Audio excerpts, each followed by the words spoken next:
নমস্কার, এমপি রান্নাঘরে সবাইকে স্বাগত। তো আজকে আমি তৈরি করব কাটি কচুর দম। তো এটি সত্যিই খেতে খুব অসাধারণ হয়।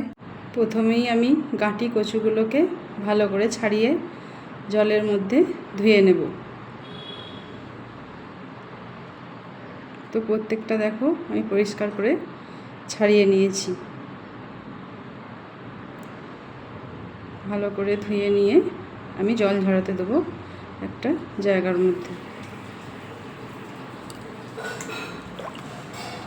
জল ঝরিয়ে দেখো আমি এবার জল থেকে তুলে নিচ্ছি। তো এদিকে আমি একটা মশলা তৈরি করব। প্রথমেই আমি দিয়ে দিলাম 2 চামচ আদা বাটা, 1 চামচ জিরে গুঁড়ো, 1 চামচ ধনে গুঁড়ো, 1 চামচ লঙ্কার গুঁড়ো, আর দেব 1 চামচ হলুদ গুঁড়ো দিয়ে এবার অল্প একটু জল দিয়ে মশলাটাকে ভিজিয়ে রেখে দেব।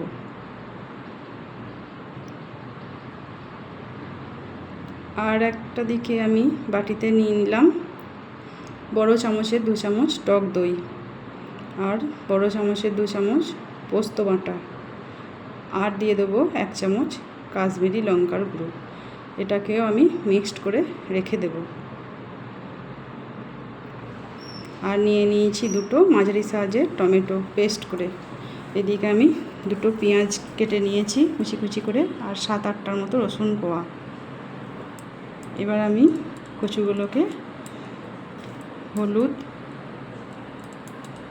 লঙ্কার গুঁড়ো আর নুন দিয়ে আমি ম্যারিনেশন করে মিনিট 5 মতো রেখে দেব।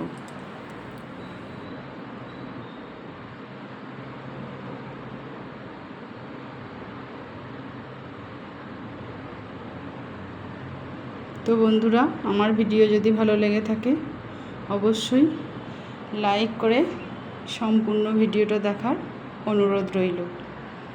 তো আমি এগুলোকে ভালো করে মাখিয়ে রেখে দেবো 5 মিনিট। আর এদিকে গ্যাসের মধ্যে আমি গ্যাস জেলে কড়াই বসিয়ে দিয়েছি।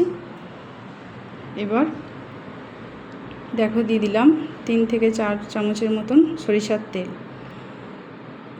এবার গাঁটি কচুগুলোকে আমি ভালো করে ভেজে নেব।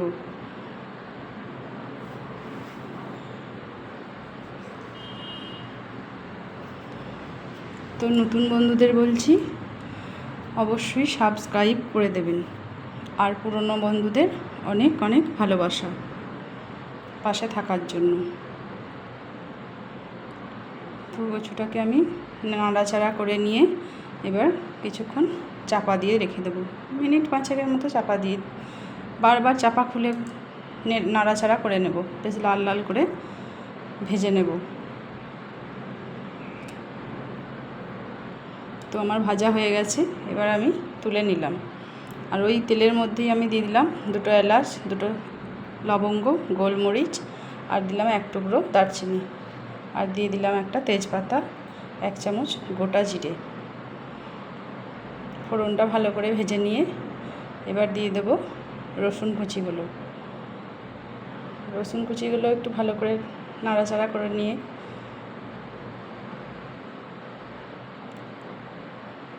এবার দিয়ে দেব কেটে রাখা পেঁয়াজগুলো।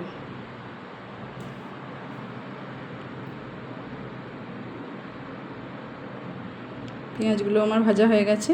যে মশলাটা ভিজিয়ে রেখেছিলাম আদা, জিরে, ধনে গুঁড়োর, সেই মশলাটাকে আমি দিয়ে দিলাম। মশলাটাকে বেশ ভালো করে কষিয়ে নেব। এবার এখানে দিয়ে দেব টমেটোর পেস্টটা।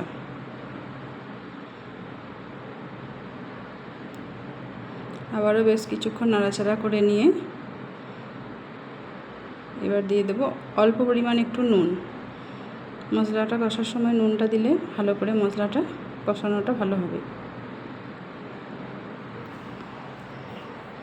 তো দেখো মশলা থেকে তেল ছেড়ে গেছে। এবার আমি দিয়ে দিলাম দইয়ের সঙ্গে পোস্ত বাটা যে মিশ্রণটা করে রেখেছিলাম সেটাকে দিয়ে দিলাম,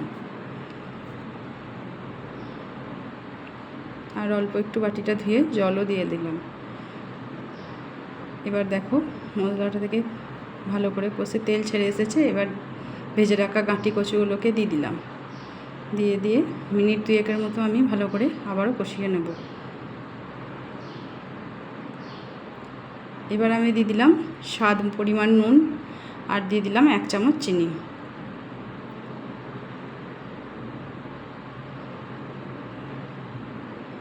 কষানো আমার হয়ে গেছে।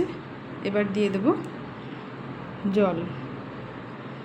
কচুটা আমি ভেজে রেখেছিলাম, খুব একটা বেশি জল দেব না, সেদ্ধ হওয়ার মতোই দেব। তো আরেকটু আমি জল দিয়ে দেব। এবার আমি ঢাকনা চাপা দিয়ে সেদ্ধ হতে দেব। 10 থেকে 15 মিনিট আমি চাপা দিয়ে রেখে দেবো। মাঝে একবার নাড়াচাড়া করে দিয়েছিলাম। তো দেখো 15 মিনিট বাদ এবার দেখে নেব কচুটা আমার কতটা সিদ্ধ হয়েছে। কচু আমার একদম নরম হয়ে গেছে দেখো। তো আমার রান্নাটা প্রায় কমপ্লিট। এবার আমি দিয়ে দেব 1 চামচ গাওয়া ঘি আর দিয়ে দেব কসুরি মেথি পাতা। তো দিয়ে আবারও একটু নাড়াচাড়া করে নেব।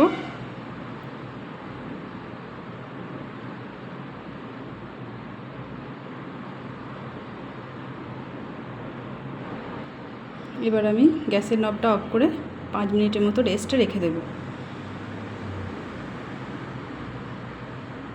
দেখো এবার আমি পরিবেশনের জন্য একটা ডিশের মধ্যে তুলে নিচ্ছি।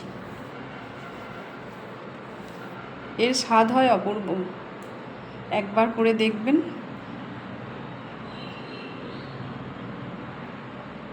তো আজ তাহলে আসি, আবার দেখা হবে অন্য কোনো নতুন রেসিপিতে।